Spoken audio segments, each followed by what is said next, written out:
রাজ্যের বিরুদ্ধে ক্ষোভ উগড়ে এবার পথে পিএইচই দফতরে জল বিভাগের কর্মীরা। বছরের পর বছর ওরা ঠিকাদারদের অধীনে কাজ করছেন। মুখ্যমন্ত্রী স্থায়ীকরণের প্রতিশ্রুতি দিয়েছিলেন বটে, কিন্তু ওই পর্যন্তই। প্রতিশ্রুতি আজও বাস্তবায়িত হয়নি। তাই গত ৬ জানুয়ারি থেকে হাইকোর্ট সংলগ্ন কিরণ শঙ্কর রায় রোডে ধর্নায় তারা।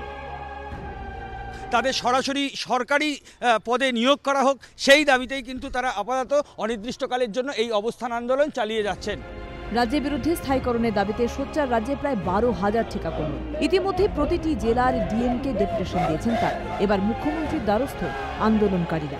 প্রত্যেক সময়তে আমাদেরকে বিভাগীয় দপ্তর থেকে লিখিত প্রতিশ্রুতি দেয়, কিন্তু আমাদের সেই লিখিত প্রতিশ্রুতি কোনো কার্যকরী করে না।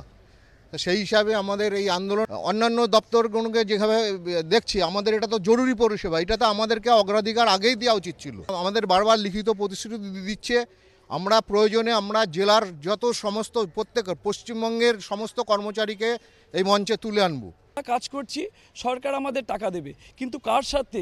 এই ঠিকাদার নামে দালাল যে পিএইচই দপ্তরে দীর্ঘ 25 থেকে 30 বছর ধরে এইরকমভাবে আমাদের খেয়ে বেড়াচ্ছে। এর আগে অনেকবার লিখিত প্রতিশ্রুতি দিয়েছি যে আপনাদের ব্যাপারটা প্রসেসিংয়ের মধ্যে আছে, কিন্তু লিখিত প্রতিশ্রুতি দেওয়ার পরেও আমাদের কিন্তু বারবার উপেক্ষা করে চলে আসা হয়েছে।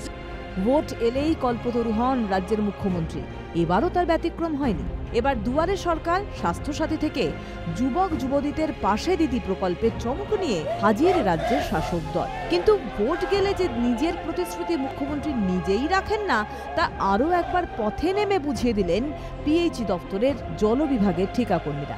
ক্যামেরায় গোপাল সেনের সঙ্গে সুদীপ্ত পাল, ক্যালকাটা টেলিভিশন নেটওয়ার্ক।